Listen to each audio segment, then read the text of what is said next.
When I was in college, I decided to tag along on a spontaneous trip to Thailand with a group of girlfriends.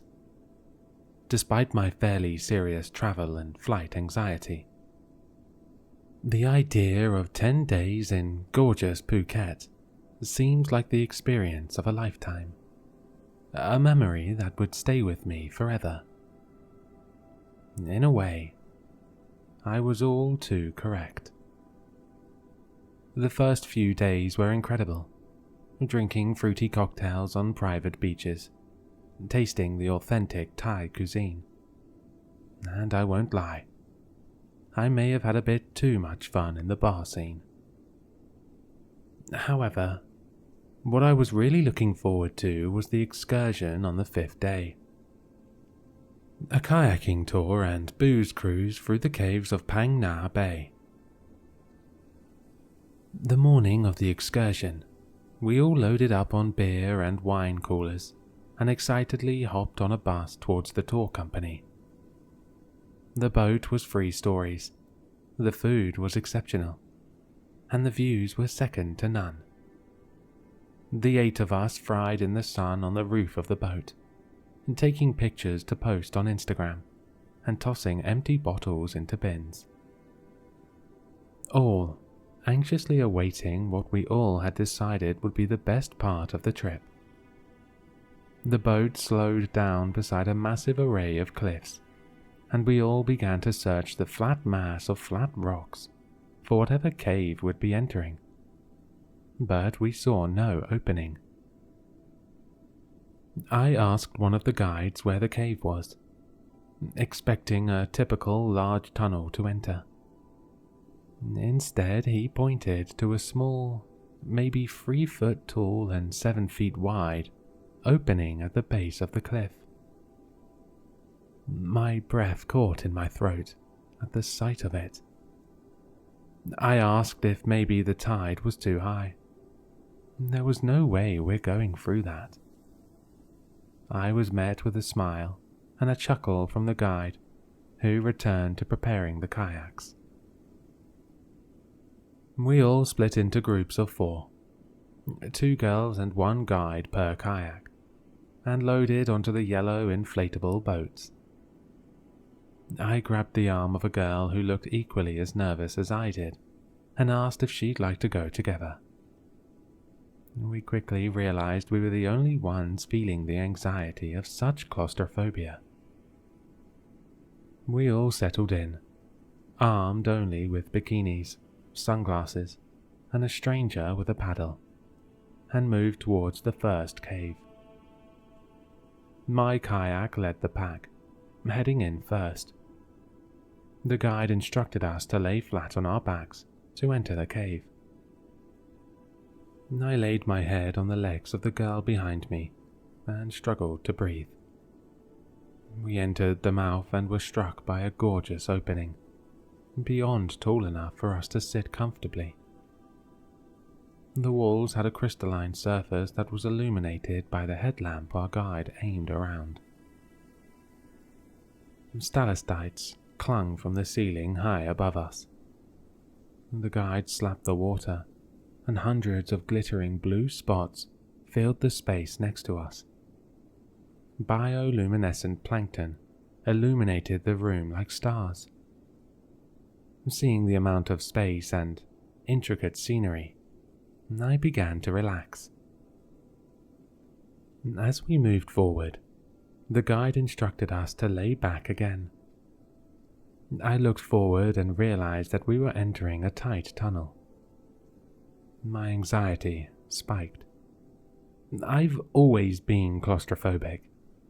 I can't even stand elevators, let alone this tunnel that didn't even look like it could fit the kayak, especially not with us atop it. I asked the guide how long this particular cave was. He told me that we would be through in about 5 minutes. It's strange how much time slows down when you enter survival mode. 5 minutes can seem like an hour when you believe your time is up. The walls of this section were somehow even tighter than the entrance. It was pitch black, save for the occasional view from the headlamp. I had to squeeze my shoulders back and suck in my stomach as far as I could, but I could still feel the presence of solid, thick walls suffocating me from all sides. My hot breath bounced back into my face off the stone directly above me. I tried to focus on the sounds, the moving water, the slap of the paddle behind us by our guide, who, even completely horizontal, was still skilled enough to keep us moving forward. Until the sounds of water stopped. So did the boat. I could hear rocks scratching rubber and my own rapid breathing as I realized we had gotten stuck, lodged against the tight walls of what I believed would surely become my tomb. In an attempt to relax, I released my stomach. Immediately, I felt a piercing sensation from a low-hanging stalactite that attempted to bury itself in my gut. I let out a half-gasp, half-yelp that must have startled my guide, because I felt quick movement, heard the crunching of glass against stone, and then the small amount of light provided by the headlamp was gone. A string of Thai, what I can only imagine were harsh curse words, followed. Then, more scraping and paddling. Frantic this time, trying to release us from the rocks, save us from what seemed like the fate of being buried alive in a grave of crystal and salt water. A stone dislodged in front of me. As it splashed, the shallow water erupted with the glow of plankton. In that short moment, I looked to my left. Beside us was a small tunnel at eye level. What I saw in the brief flash of blue light will stick with me forever. To say it was human would be generous, though it looked like it may have been once. It squatted on its mangled feet, its arms stretched out for support. Its hands looked puckered and pruned, as if soaked in water for so long that the skin could fall off the bone. Dirt and weeds were embedded in its long, razor-sharp claws. Its skin was ghostly pale, with deep green and purple lesions littering its skin. The body was so thin, you could distinctly see ribs and bone through stretched skin.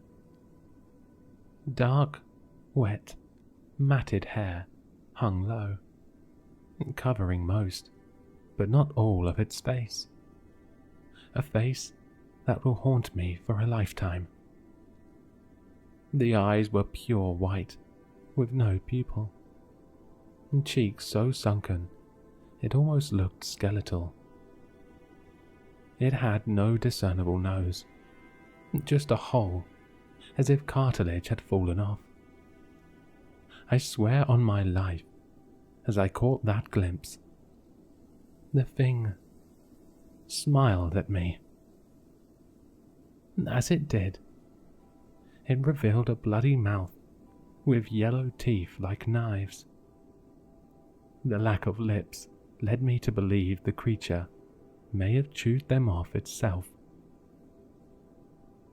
I tried to scream, to call out, to do anything at the sight, but all of the air had escaped my lungs. I struggled to inhale as the guide finally dislodged the kayak and sent us forward. My mind raced at the thought of what I had just seen, what I might say or do. With my mind going a mile a minute, the only words I could manage to breathlessly get out were to ask if there were any animals in the cave. Only crabs and bats, the guide told me. Well, and us. and he kept paddling along. We exited the tunnel into a more spacious area. As I was able to sit up again, I started to tell myself that the being must have been a trick of the light, a hallucination created by my fear of the caves and tight spaces. That was when, still surrounded by pure darkness, I felt two hands grip my shoulders. I let out a shrill yelp before my friend, of course it was just her, leaned in my ear and asked the worst question I've ever been asked. "You saw it too, didn't you?" Blazing hot tears filled my eyes. It felt like all of the air was sucked out of the room. I leaned over the side of the boat and emptied the contents of my stomach. All I could repeat, over and over again, was that we had to get out. We had to get out. We had to.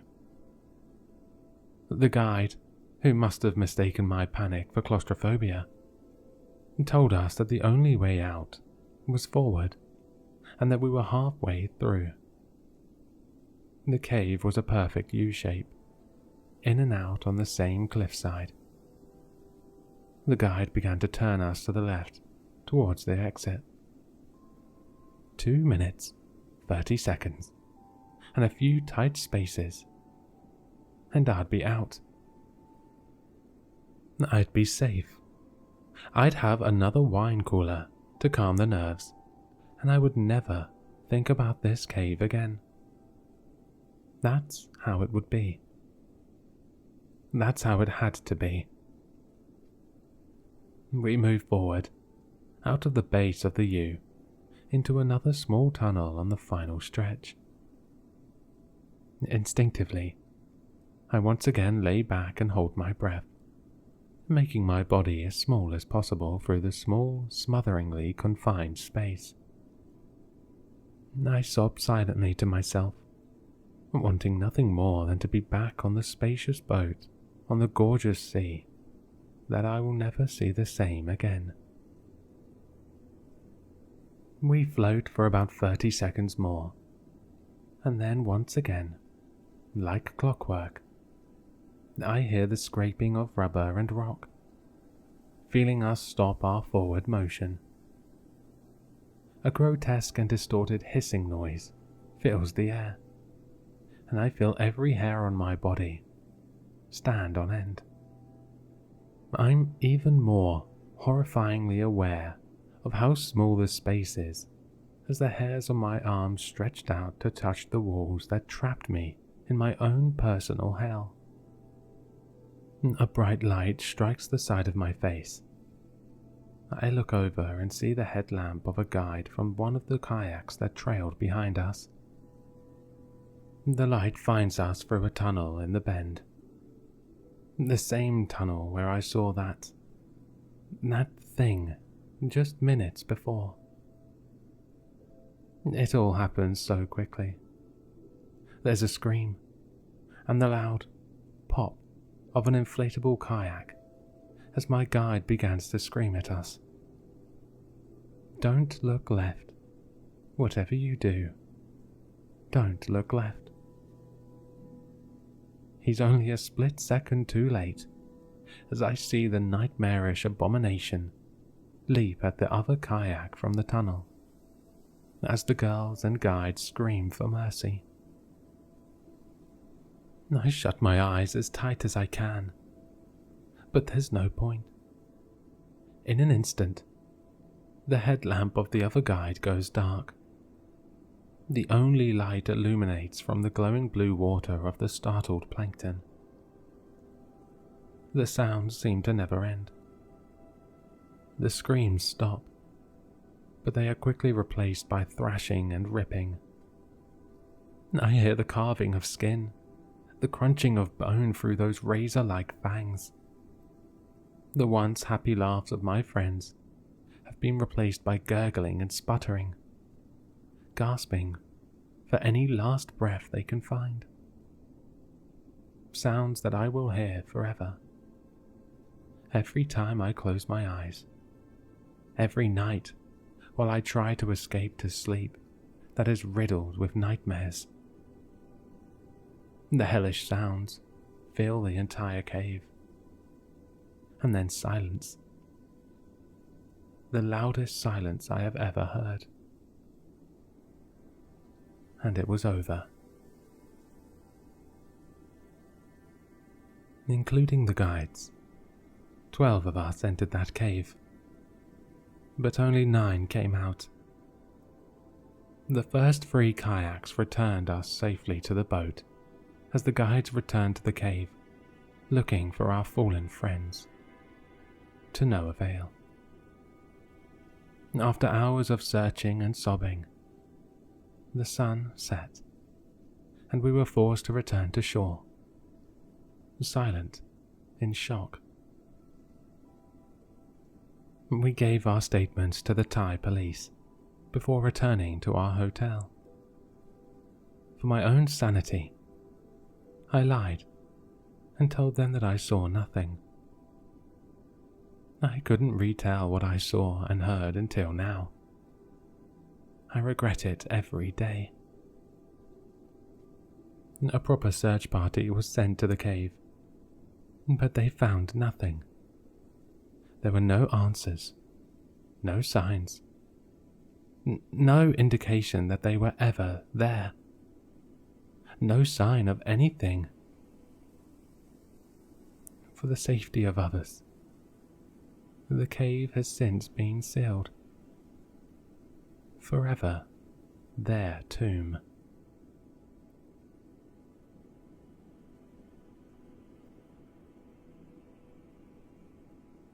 Hello, Sinister listeners. If you've enjoyed this story, then you'll find all the author's information in the description below. For more content, be sure to like, comment, and subscribe to succumb to the sinister.